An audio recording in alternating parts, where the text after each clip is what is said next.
What's up everybody? Welcome to the Stocks channel. My name is Cory and today in the stock market we're starting to see some cooling down after we hit some very critical resistance in what could be another potential bear trap. First up, let's take a look at the S&P 500 SPY ETF. So let's crack open this chart and see what's going on in the stock market today. Alright, first up I want to thank all of you for helping me reach that 2,000 like goal yesterday. It really hypes me up to see you're enjoying these videos, so please do smash that like button and let's get another round of 2,000 likes. Alright, now in the introduction I did say this is going to be a potential bear trap, and I will admit while we haven't missed a bear trap call out yet, this could be the one that I do end up getting wrong. But I still want to tell you why I think this is going to potentially be a bear trap. And I do not want you to just blindly think that because I said it's a bear trap that we have to go higher. You still need to manage your risk at the critical support and risk levels that I give you each and every day. And you of course need to let price action do all the talking. Alright, so getting into why I think this is likely going to end up being a bear trap. If you look at the daily candle on SPY, we closed just above the 5 EMA. And we still have a very strong bull trend that is only gaining more strength. And the strong bull trend is going to allow for a lot of momentum to push the price action higher. And we did not yet fully test that resistance level above. And I still think it's possible we go all the way to SPY 435. So while I do expect a pullback in the very near future, you have to remember that I told you the pullback needs to take out our support trend line. And why couldn't the bears take out that support trend line today if we were getting ready to go lower? Remember, I let price action do all of the talking, and price action could have easily told me to get more risk off today by slicing through that support, but instead we found buyers at the 5 EMA and we did not lose any critical support. Now, what does this tell the bulls? It tells the bulls they have more confidence to buy the dip, and it does increase the probability those short sellers are eventually going to get squeezed out of their short positions. So what is a real possibility with this bear trap is that we bounce off of the support and then get all the way up there to fully hit that price target at SPY 435. And that price action is going to look extremely bullish, which is likely going to help trigger the short squeeze. So do not be surprised if this gets very impulsive and very vertical if we do get that bullish breakout. Now that in itself will likely lead to the exhaustion of this rally as a lot of those shorts capitulate and we finally exceed some of the price targets that are just way too juicy to not lock in profits and just way too good risk reward ratios that even the bulls will likely try to short at that level. Now keep in mind, if too many people continue to try to short this rally, it is only going to make the rally stronger.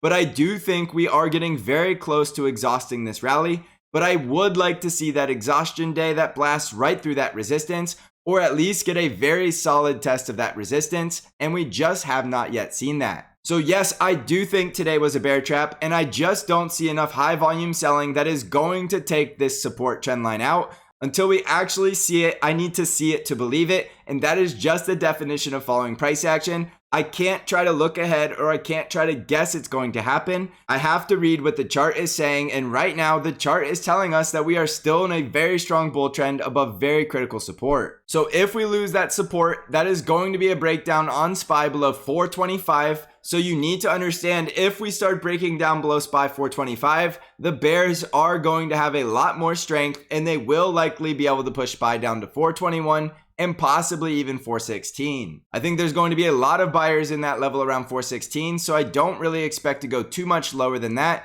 unless we do get some sort of choppy sideways move, which you can't completely rule out the possibility that we just build a bull flag from here, eat time off the clock, and then get that next leg higher at a later date. So there are a lot of ways this can go, but I do think we are going to get that exhaustion day as long as we're above support in the bull trend. Remember, don't get sold on an idea just because I'm saying it's possible. You need to let the price action guide you, and simply said you are staying bullish as long as SPY is above 425.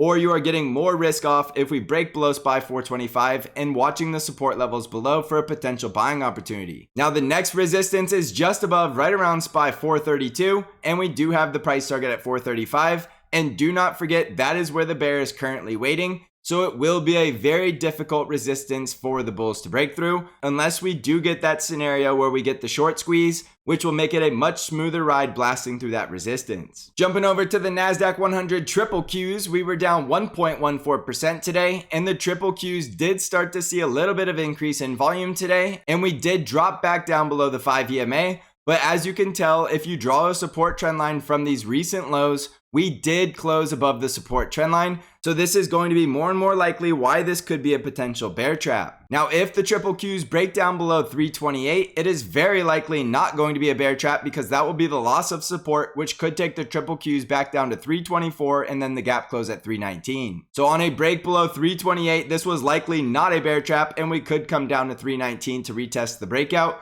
But I do think that will bring a lot of buyers back into the triple Qs and then we will still likely start marching higher from there. So if it's not a bear trap, look for the break below 328. And if it is a bear trap, we will likely at least retest 334 and possibly even get that squeeze higher, which could take us to about 339. So above 334, we're looking for a short squeeze rally to 339. And below 328, you're looking for a continuation of the pullback to 324 and then the gap close at 319. So know both of these scenarios and then let the price action guide you on which one is playing out and then you can trade accordingly. In the Dow Jones, we were down 0.45% and the Dow Jones is back down below that price target and resistance at 341. But again, we still have the very strong bull trend and we're still above the risk levels at 337 and 333. As long as we're above 337, stay bullish because we could still go up there to close the gap at 347. But if we lose support at 337, look for a retest of 333 and then the gap close at 329. On the Russell 2000 IWM ETF, we were down 1.68% and you can see the Russell 2000 also came back down to the support trend line, which was right there at our support level at 196, and we did see buyers stepping in at that level, but we also did close back down below the 5 EMA.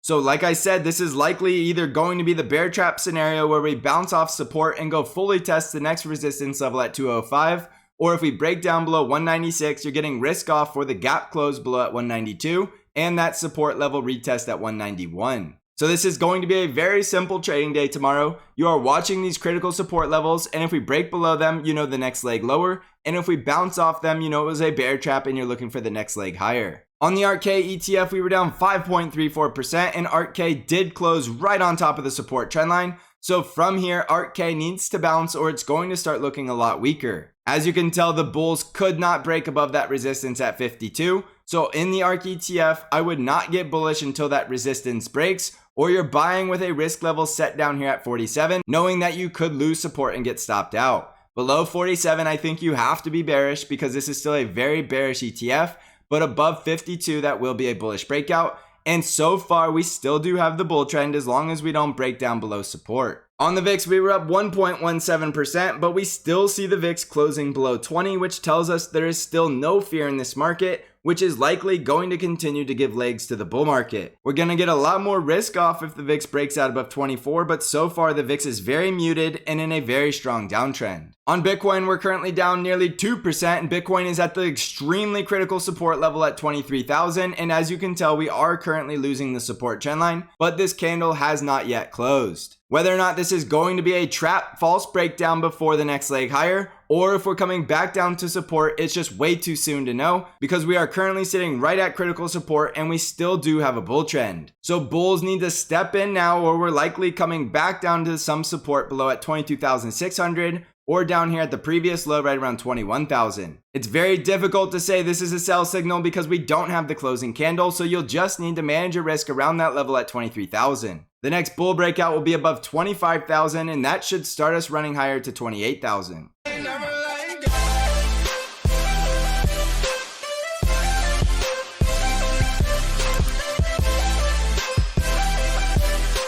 Jumping over to our big tech hot stock names, we have Amazon today going down 1.85%, closing back down below the 5 EMA and still struggling around that resistance zone at 144. Your critical risk level in Amazon is at 138 and this 20 simple moving average right around 135. So stay bullish as long as we're above support because we do have the strong bull trend. The next bull breakout is going to be a confirmation breakout back over 144 and that should start us on our way to the next price target at 152. On Microsoft, we were down 0.47% and Microsoft is still building a base above the breakout right there at 290. So you can stay bullish above 290 for the next price target, which is the gap close at 296. If we break down below 290, look out below for the gap close at 283, which is also going to be a very strong support level. On Nvidia, we were down nearly 2.9%, and we see Nvidia intraday did bounce off the 20 simple moving average, and we still do have the full bull trend. This is a great risk reward in Nvidia because that is going to be a risk level right around 181. So stay bullish as long as we're above 181. But if we break below 181, you're looking for a retest of the support trend line and the 50 EMA right around 176 to 177. Below that, we could come all the way back down to fill the gap at 158. But do keep in mind the Bollinger Bands are currently contracting, which is not allowing price action to go fill that gap, which is actually going to be a bullish indication. Upside resistance from here is right around 191 and 196, and above 196 will be a bullish breakout. On Tesla stock, we were down 0.84%, and Tesla continues to close over that critical risk level right around 904, but as you can tell, we are still rejecting from resistance at 928. So you can stay bullish as long as we're above 900, and the next bull breakout above 928 should be a quick trip up there to 970, and that is going to be a very critical resistance area. Now, if we break down below 900, you're looking for a retest of support, which is also going to be our 20 simple moving average right around 864 to 870. So that is still going to be a very strong support zone. Don't rule out the possibility that we're just consolidating, so it could be somewhat of a trading range in Tesla stock before we get the breakout of the next leg higher. So you will want to respect that very strong resistance level right there, right around 928. On Apple stock, we were up 0.88%, and we see Apple stock fully closing the gap above and getting a bullish breakout close, which is another reason I think it is possible that we did see a bear trap today. Seeing Apple breaking out on increasing volume and above a very critical resistance is now giving legs for Apple to start running all the way up to 179 and then 182. So stay bullish on Apple as long as it's above 170, but if it breaks below 170, you will need to be a lot more cautious because it could be coming down to fill the gap at 166. Remember, Apple moves the market, and this is looking incredibly bullish, and you will want to stay bullish on Apple until it loses support because there is no telling when this rally is going to end. On the financial sector, we were down 0.5%, and we still have the full bull price action and the full bull trend. The industrials were down 0.8%, but price action is still above all the moving averages, and we still have a strong bull trend. The healthcare sector was down 0.58%, continuing to get rejected from that resistance, but overall we still have a strong bull trend, so get a lot more bullish if we get a close above 134. The energy sector was up 0.83%, but still finding resistance right around 77. But we are starting to develop a bull trend. As long as we're above 75, you can stay on the bull, but if we break below support, watch out for a potential double top. So jumping back over to the S&P 500, be very, very cautious falling for bear traps in this strong bull trend. So you will want to stay bullish on the S&P 500 while it's above SPY levels of 425. If we break support, that's a completely different story, and I already gave you the levels we'll likely pull back to. So manage your risk around that critical support at 425 and stay bullish as long as we're above that level. Remember, I have the Stocks Channel Discord where I'm giving you a lot of intraday information to help you better trade this market and help you learn how to follow price action and manage risk. If you're needing help trading in this market, you need to join the Discord server, and you can find out how to join the Stocks Channel Trading Discord community by clicking on the link below this video. I also have Bank Trade Alerts, which is an algorithm-driven trade alert service that only trades the ETF TQQQ and sends you all of your buy and sell alerts directly via email and text message. Even in the bear market of 2008, Bank beat the market and had a very positive return. If you're looking for more information or want to subscribe, you can click on the link in the description of this video. So thanks for watching, everybody. I hope you're crushing this market, and as always, I will see you in the next episode.